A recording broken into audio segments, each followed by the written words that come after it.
एकदम रमणीय वातावरण। यो पर्यटकीय स्थलहरू यहाँको कहाँ कहाँ छ? यो पारी कुन्जुङसुम भयो होइन, अनि यो फुलचोकी, यो बारेमा एकचोटि हजुरले राम्रोसँग विस्तृत रूपमा बताइदिनु हुन्छ कि? फुलचोकी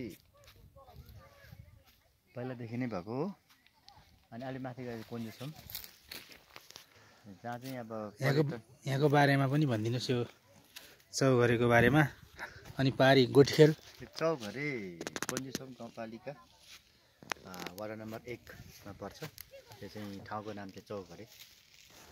अनि यहाँभन्दा अलि उता गएपछि यो महाङ्काल गाउँपालिका, अनि गोठखेल। महाङ्काल गाउँपालिका चाहिँ गोठखेल, महाङ्काल गाउँपालिकाभित्रै पर्छ गोठखेल, जहाँ चाहिँ अब पहिलेदेखि नै अलि शैक्षिक क्षेत्र स्कुल हाई स्कुल भएको ठाउँ हो त्यो गोठखेल चाहिँ। अनि यहाँ चाहिँ यो कुन्जुङसुम चाहिँ विशेष गरी पर्यटकीय क्षेत्र, यसलाई चाहिँ हामीले सम्भावना धेरै प्राकृतिक यसो दृष्टिकोणले पनि अब अलिकति स्रोतहरू हेर्दाखेरि पनि डाँडाकाँडा छ, राम्रो छ।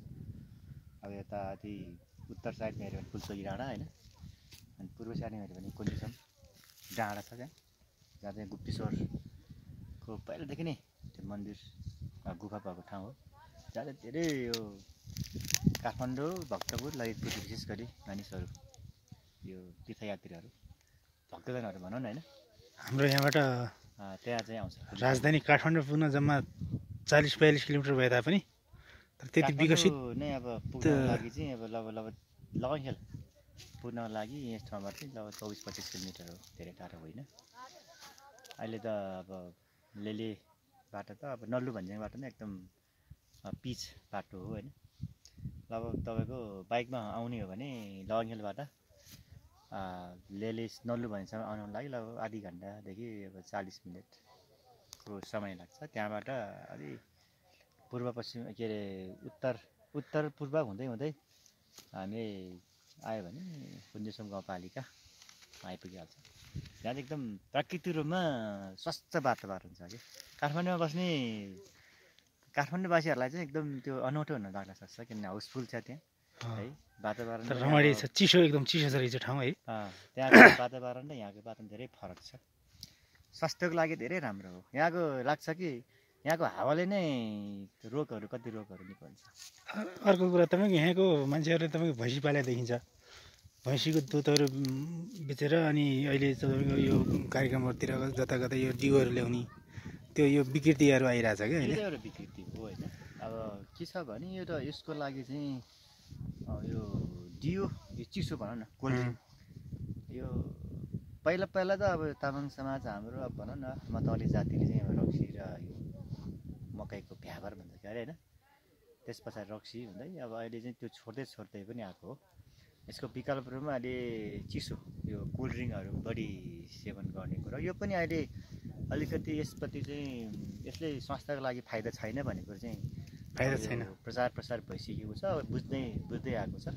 हामीले चाहिँ अब एकदम अमृत सराको दुध, हामी भैँसी पालकहरू हो, भैँसी पाल्छौँ र के अरे दुधहरू हामी दुध उत्पादन गर्छौँ। हामीले एकदम अर्ग्यानिक हो, एकदम यो कुनै पनि मिसावट हुँदैन होइन, स्वच्छ खाटी दुध भनौँ न होइन, यसलाई हामी बेच्छौँ। तर हामीले अब यो चिसो किनेर खान्छ क्या दुध बेचेर, यो चाहिँ एउटा विडम्बना, यसलाई विडम्बना भन्छ। हाम्रो समाजै बिग्रेकै त्यस्तै त। हामी तपाईँको माथि गाउँबाट सहरमा झरेर जान्छौँ, 70 रुपियाँमा 100 रुपियाँ लिटरमा हामी दुध बेच्यौँ भने त्यही पसलमै जुन पसलमा बेच्छौँ हामी त्यही पसलमा चिसो गर्मी हो भनेर चिसो किनेर खान्छौँ क्या। सरदरमा हामीले कृषकले पाउने भनेको 80 रुपियाँदेखि 100 रुपियाँ लिटर हो लिटरको हिसाबले।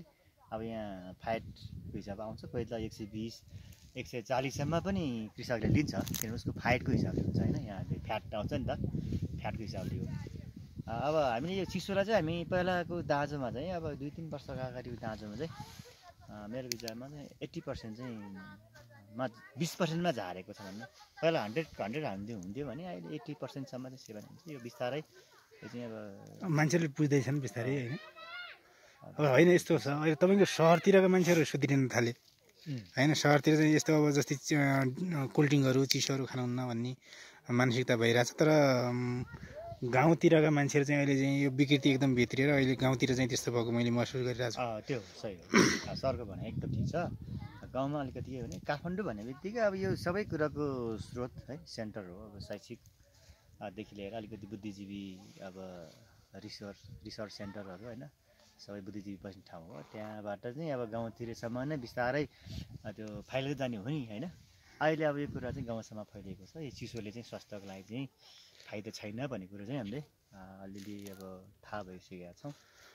यहाँलाई धन्यवाद। अब यो कुन्देश्वर गाउँपालिका वडा नम्बर 1 चौघरेमा आएर यहाँको बारेमा बताइदिनु भयो। यहाँलाई विशेष धन्यवाद।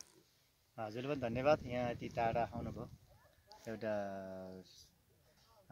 के भन्यो अब सानै स्तरमा आउनु भएर होइन त्यसरी वास्तविकतालाई उजागर हाम्रो आवाजलाई यसो उजागर गराउने काम गर्नुभयो।